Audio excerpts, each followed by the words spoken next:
Hi guys, I'm back again today with another video, and today we're checking out excuse me, why Britain advanced before other European nations. This is by Thomas Sowell. Problem is, original videos of this are blocked, okay? They're blocked, and the only videos I could find are from reactors, but their faces are on the video. So we found one that is a voiceover reaction. So we're going to watch his reaction to this. It's going to be a complicated, but thank you to this channel. Let me see. Call out the chaos. So there we go. We're going to listen to his explanation too on this whole situation. And at the end of it, we will say stuff, or maybe we'll pause and say some stuff if we have any input. But anyways, beautiful peeps, let's don't forget to subscribe, click the bell button. Let's get it. Yo, it's your boy Logos, and today I want to react to Thomas Sowell explain why Britain advanced before other European nations. I'm very curious to figure out or find out his reasoning behind it. For my military knowledge, I would say it's because it's an island nation. It's a very central place where trade routes go near it. They had access to Roman technology before it collapsed. They was able to get the benefits of Roman technology and have Roman government and other type of stabilizing factors like Hadrian's Wall. I think that's Hadrian's Wall, or other, economic or political military factors like that. And even in his book I'm reading now, Black Rednecks and White Liberals, he talks about how having Roman civilization advanced Britain before Ireland and Scotland. So I wonder if you're gonna go more into that or if it's something completely different. Let's get into it. Get it.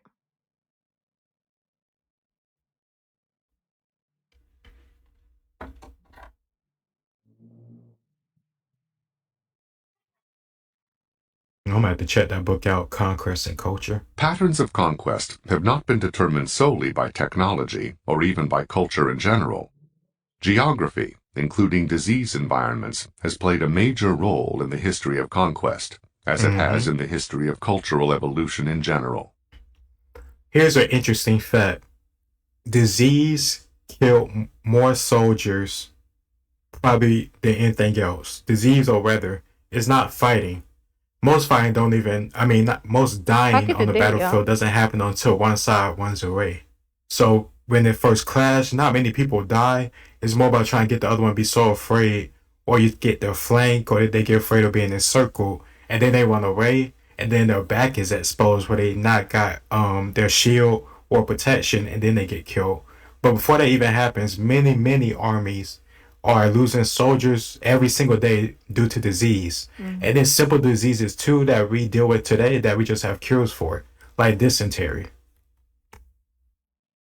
The steppes of Central Asia and the plains of Eastern Europe have been far better Mm, settings for cavalry charges than the mountainous mm. terrain of the Balkans or the heavily forested parts of Central Europe, while Sorry, but that's where you get the Mongols, that's where you get Attila the Hun, that's where you get Timur, that's where the Turks kind of more south, but they have very good cavalry too. But that's where a lot of the cavalry conquering warlords that we know about, like Genghis Khan, came from.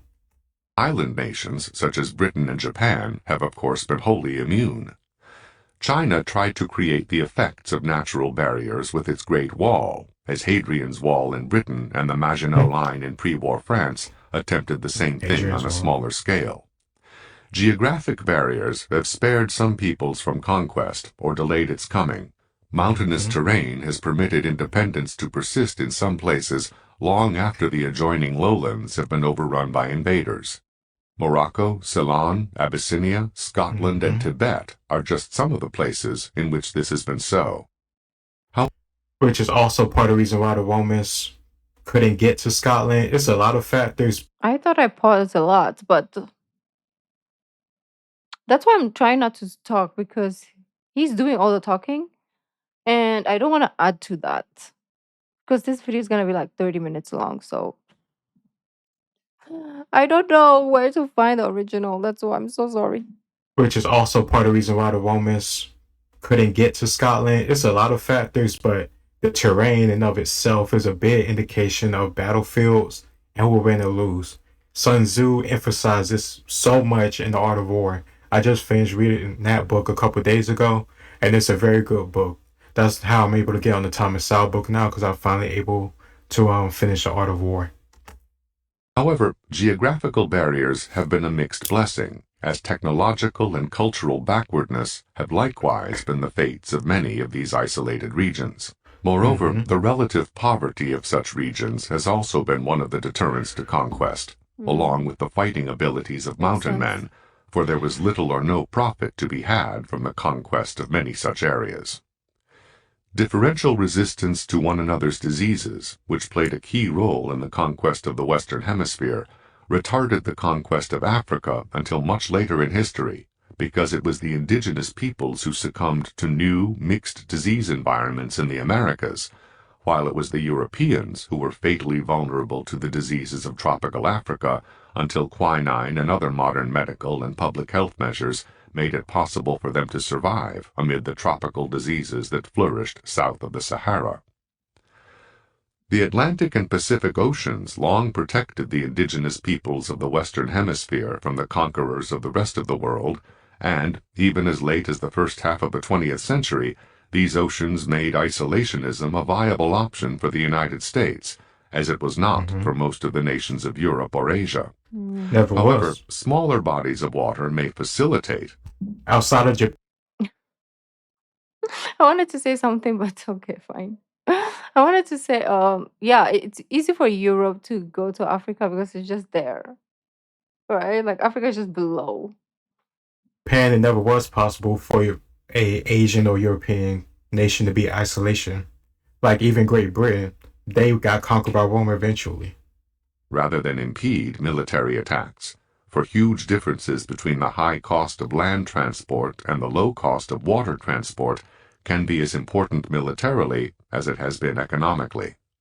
During the Crimean War, for example, the British and the French attacking forces were supplied by water, while the Russian defenders at Sevastopol had to be supplied by land, since the waters were controlled by British and French warships. Even with approximately 125,000 peasant carts requisitioned to supply the defenders from their own adjacent homeland, their limited supplies of ammunition did not permit them to reply in kind to the barrages fired at them from the sea. Mm-hmm. Nor was this simply a matter of conditions favoring attackers or defenders in general. Both in Spain and in Russia, Napoleon's attacking armies met disaster when they had to be supplied over land, while the opposing armies were supplied across water. The inaccessibility. So let me just go back and hear that again because I want to make sure I heard him right about Napoleon. It's okay. Napoleon's attacking armies met disaster when they had to be supplied over land, while the opposing armies were supplied So across water was water. better for them to supply. That's true and kind of not true. Like if Napoleon didn't invade Russia and go so far and deep into Russia, he would have been fine because for his whole career, he was supplied by land, but he did his armies in such a way. And honestly, the way he did his armies, why we have divisions and such things now, he completely redefined the military. Part of what he got was from previous military people in France at the time before him, but he really revolutionized it and used it to the maximum degree at the time. So like he was fine on land. It was just until he went to Russia. He went so far in the Russian renter. That's what got us as a Russian renter, and he had to retreat with no supplies and getting chased by armies is when he fell apart. So it's not him just being on land. It's a lot of different factors. But I get what he's saying. The inaccessibility of African rivers to ocean-going warships made this continent less vulnerable to European naval power than much of the Western Hemisphere was. The Dutch, for example, could send ocean-going vessels more than 100 miles up the Hudson River to establish an outpost at what would later become the city of Albany. No river in Africa was that accessible, whether due to insufficient water levels or, more commonly, sandbars, cascades, and waterfalls. The shallow coastal waters in many parts of sub-Saharan Africa meant that large European warships could often not get close enough to the shore in many places, necessitating the loading of European troops into smaller boats, which could in many places be effectively opposed by Africans in similar-sized boats, particularly in the early centuries before European firearms had developed the accuracy and speed of firing that they would have in later eras. The history of the British people, like the history of other peoples around the world, illustrates the enormous importance of human capital, whether in the form of specific skills, general education, or traditions and laws that facilitate both economic development and the development of free institutions. The many centuries that it took for the British to rise from cultural and economic backwardness to the forefront of world civilization in technology and political dominance suggests something of the difficulty of acquiring the necessary human capital. The vital role played in this process by numerous other peoples who came to the British Isles, whether as conquerors, immigrants, or refugees, also suggests how important cultural diffusion is. The Romans, the Normans, the Jews, the Lombards, and the Huguenots all contributed in important ways at different historical junctures to what would ultimately become a British achievement. The geography of the British Isles also played an important role, not in determining what people would do, but in determining the boundaries of what was possible.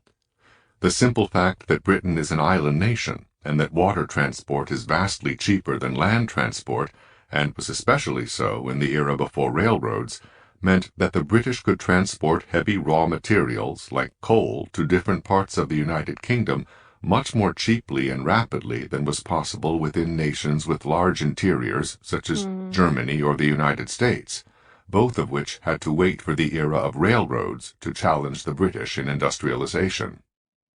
The I fact that the see. key raw materials of the industrial age, iron ore and So, coal, because Europe is like all together, right? And it's traveled mostly by land.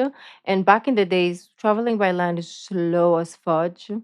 Like he mentioned, there was no railroads. So by sea would be faster to get from point A to point B. And it would just go get raw materials, raw materials from like accessible, I guess, places um, by sea. were located very near each other and also near navigable waterways in Britain, again gave the British decisive early advantages over countries like Germany and the United States, as well as permanent advantages over regions of the world where such natural resources do not exist at all and cannot be imported at any feasible economic cost. Significantly, Japan, one of the few Yep. countries that was later able to rise to the industrial forefront without such natural resources, is an island like Britain, and no part of Japan is more than 70 miles from the sea, so imported raw materials could be brought in economically, as would be virtually impossible in the Balkans or in much of sub-Saharan Africa, for example, due to more formidable geographical barriers in these places. Geographical advantages and cultural imports have permitted more to be accomplished within the British Isles than in many other parts of the world, but ultimately it was the British themselves who had to accomplish it. That they did so has had enormous consequences, not only for the inhabitants of the United Kingdom or even for past and present members of the British Empire or Commonwealths, but for the entire world. The highly varying degrees to which different segments of the British population acquired the necessary human capital demonstrates that the opportunity alone is not sufficient for economic or other accomplishments. Nor was it simply a matter of what the existing society permitted to different groups, for those same groups showed similar economic and social patterns when transplanted to other societies in North America or in Australia and New Zealand. British law and its traditions of impartiality made London a magnet for the capital of the world, enabling Britain to industrialize with other people's capital as well as its own. In a later era, the British colony of Hong Kong would similarly attract capital from around the world by the dependability and impartiality of its laws, while many poverty-stricken countries were unable to obtain much-needed capital because of their undependable laws and confiscatory policies toward foreign investors. British law was, of course, more than an economic asset.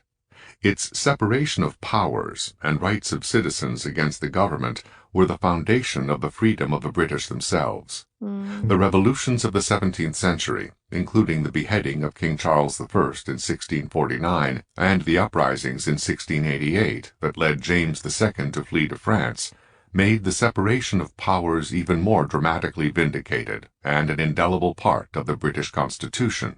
While many other countries copied British systems of law and government, those that succeeded in creating similarly free governments were largely those that came from the same tradition: the United States, Canada, Australia, New Zealand, for the historical experiences that were distilled into powerful traditions were essential to the functioning of the legal and political institutions themselves.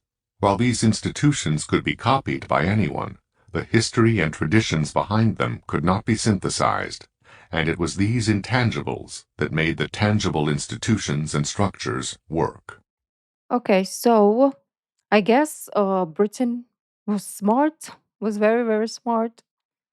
They used what they had and like they made do of what they got, right? And instead of sometimes we have something and we want something else, we'll be like, oh my gosh, I wish I had that. No, they were like, okay, I don't have that, so let me go get it. I don't know if they did it in a nice way, but they got it.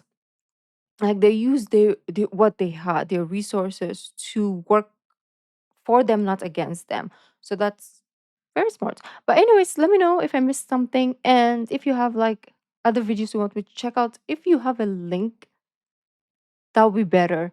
And you might be like, okay, if I put this on YouTube, it's gonna get blocked. Email and like stuff. Social medias are down there, so you can use that also. But anyways, I'll see you in the next video. Bye.